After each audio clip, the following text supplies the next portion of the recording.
Some would say that Apex Legends is in its most balanced state ever for Season 9. So let's check in with one of the top Apex Legends content creators and see what his thoughts are. No Apex, as the channel loves. We're just gonna relax, and there might be a lot of changes to the channel in the future.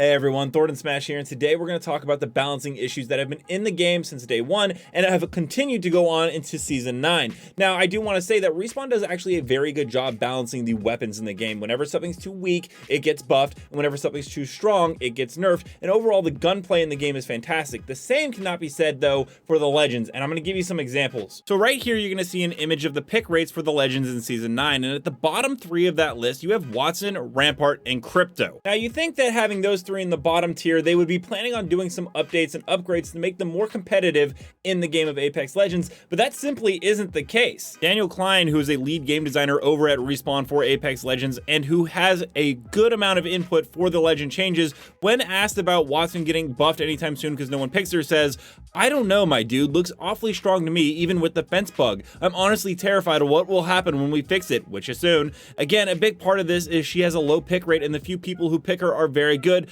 but that alone wouldn't be enough. So he is using arena data there, so let's dissect that a little bit. In my personal opinion, arenas is much more about the weapons and the gun balance than it is about Legend abilities. I'd say almost like 80-20 is the balance there between those two. Being able to use your gun correctly and being a good player is far more important than being able to have Legend abilities, which play a much bigger role in the Battle Royale where you have wide open spaces and multiple teams to contend with. Using arena statistics is not a good way to determine whether or not a character should have a buff or nerf in the future. It's more about the individual player's gun skill in that situation than the ability for the Legend to amplify that player's skill. There also was another Legend at the bottom of that pick rate list, and that was Crypto, and Daniel Klein went ahead and commented on him as well. When asked if Crypto mains can expect any or even a little passive outside of the drone, Daniel Klein said, "Nothing's planned right now, sorry. I do want to give Crypto some more love, but he's in a pretty good state right now. I do think a medium-sized rework to how his drone work is necessary at some point, but it might be a while before we get to it." Now, I'm really confused by what Daniel Klein means by a good state. I cannot figure out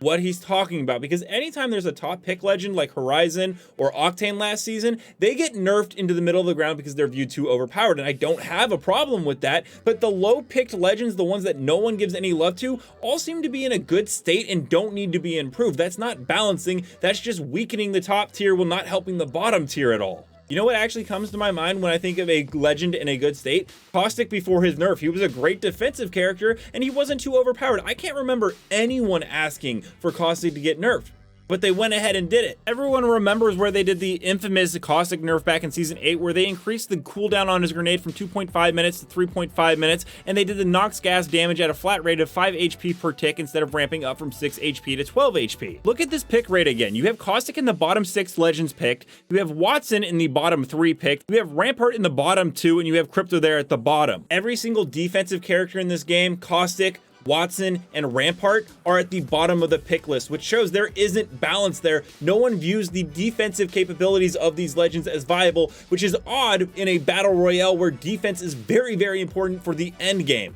And I understand a lot of pro players are able to use Wattson to a very high degree and make her defensively very useful. However, this game isn't only for pro players. It has over apparently 100 million players playing the game. Most of those, I'm willing to bet, are not pros. So how about buffing the lower picked characters, especially the defensive ones, to make them compatible with the general player base? Also, Rampart probably also needs a buff really bad, but no one's tweeted Daniel Klein about it, so I've got no tweet to go out there. I guess just no one really cares about Rampart. Sorry, Rampart mains. Like I said, Respawn does a great job with balancing the weapons. For instance, the Bowcheck bow, when it first came into Season 9, was very overpowered, and they nerfed it within about a week or a couple of days, and they actually made it a good weapon, but not to the overpowered mess it was when it first came in. And I'm all for those high pick rate characters going ahead and getting nerfed if they have abilities that make them overpowered, and that's why they're getting picked. But I think at the same time, you need to show love to those bottom ring characters that are not getting picked at all, so that players, when they move away from that overpowered character, have a reason to try someone new. That's going to be my video today, guys. Let me know down below in the comments below if you think Apex Legends is perfectly balanced the way it is, or if you think that the defensive and the lower pick rate characters need a little bit more love. And until next time, Legends,